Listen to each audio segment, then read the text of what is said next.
Alright guys, happy Thursday. I'm going to go over a little quick video on a sequence of operations and what somebody should be doing on a furnace maintenance, all the stuff we should be looking for, and kind of how the furnace works in a quick nutshell. So we here have a furnace and a water heater in the same closet, centrally located. It is by the front door, but it is inside the home. So you want to make sure everything's done right. Make sure that it's sealed up good. Make sure that this isn't being put into a negative pressure so that we're not backdrafting or causing any issues.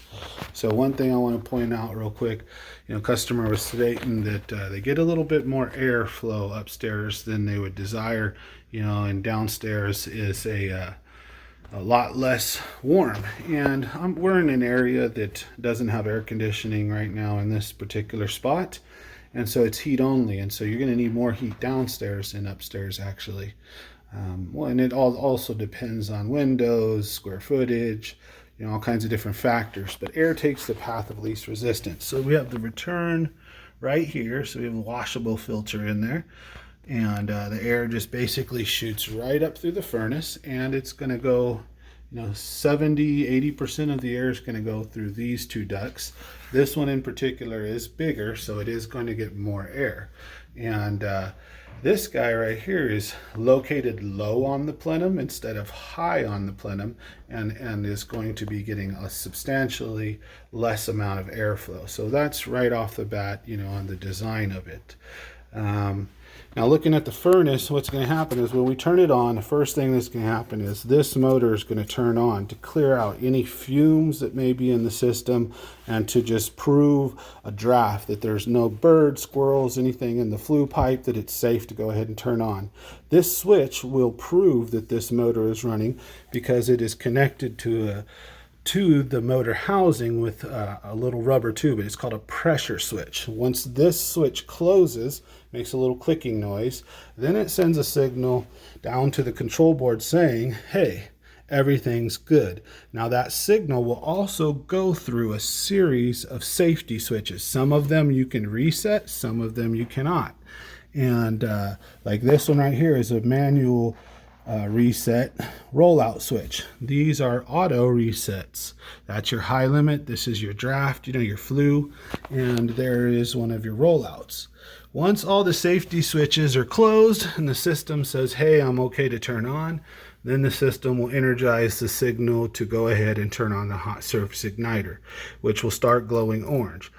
Once this turns on and goes, then the system will send a signal to turn the gas valve on, which will then turn on and send gas down through here, what's called your manifold, into your orifice, into your burner, and ignite it. Now then what happens is there's a little flame sensor right here, which sends a signal back to the control board saying that there is a flame present. Now if you have a bad ground, or a bad ground in your plug, the system will not read the flame, and it will either throw a reverse polarity or a bad ground or a flame sense code. So it does its safety switches, it turns on.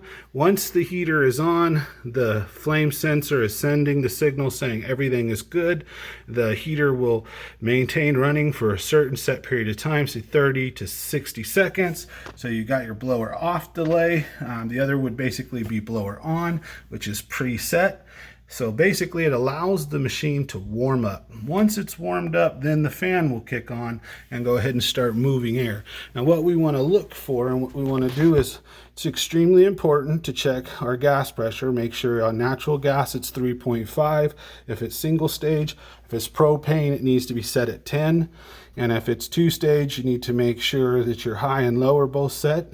And the other thing is this flame sensor, if it's got any corrosion or if it's dirty at all, then it needs to be cleaned with a not a sandpaper, but like a soft pad, a dollar bill, something like that. That needs to be done. Now if your gas pressure is off, then the system will not burn clean. And if it doesn't burn clean, then that flame sensor is going to get corroded and dirty, and you're going to have to sand it down more often. That's just a symptom. The actual cause is the gas pressure, right? Or other various things. So other things you're going to want to look for is going to be any corrosion coming out of the seams, out of the nuts and bolts. All right. And when you see tape, usually it's to hide stuff, but you know, looking at this one, this is actually done right. You have a 45,000 BTUs. Look at this, only 2 burners, extremely small, 2-story home. However, the home's not extremely large. So this is done pretty much correct. So that's our initial, you know, showing you what the system is and how it works. So we're going to go ahead and turn it on by, this is a door switch, safety switch, that if this door were to ever fall off, prevents the furnace from running and pulling the fumes from here and putting them into your home and potentially causing a bad situation. So we're going to put this door back on, and I'm going to go ahead and fire the unit up. And one thing to note here is there is a Nest on this unit, and Nest is a great thermostat. However, the Nest requires a common wire. This system just has, you know, your hot and your W wire to turn on the heater. So you can't turn the fan on. Of course, there's no air conditioning, but you couldn't turn that on if there was. And you don't have a common wire for the Nest. So for those of you at home who may have a Nest, if your system acts a little funny and it only has 2 wires connected to it, that is going to be why it needs to be connected correctly. Sometimes it'll work for many years like that, but that's what that is. So I'm going to set you down really quick while I go turn the system on. Be right back.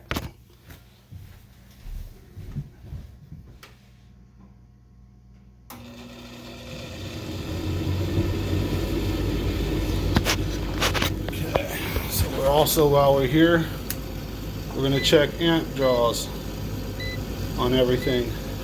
Then we're going to check capacitors, everything else. So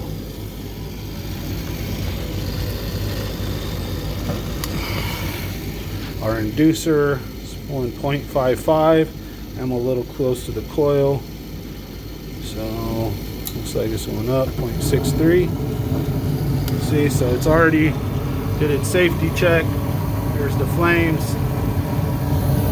Hits the flame sense rod there. Sends a signal back, tells it to stay on. Gas pressure is perfect at 3.5. Hence, we're not going to really need to do much. We're not really going to need to adjust anything. That's where we would adjust it, right there on the gas valve. We can adjust it. Our inducer's pulling. 0.6. What is this thing supposed to be? No more than 0.81. 115 volts, 60 hertz, single phase, 0.81 full load amps. So it's in range, working like it should. Let's go ahead, and one thing we can check right here is we know the inducer motor is pulling 0.6 amps. So that means our blower motor right now is probably pulling about 1.8, because we're going to have about 0.3 amps on our control voltage, maybe a half an amp. So we also have a Nest that's pulling power, very small amount, but so we're doing pretty good. This thing is not using a lot of energy. Blower motor, I'm sure when I test it, the capacitor is going to be in range, which is like a big battery that helps the blower motor turn.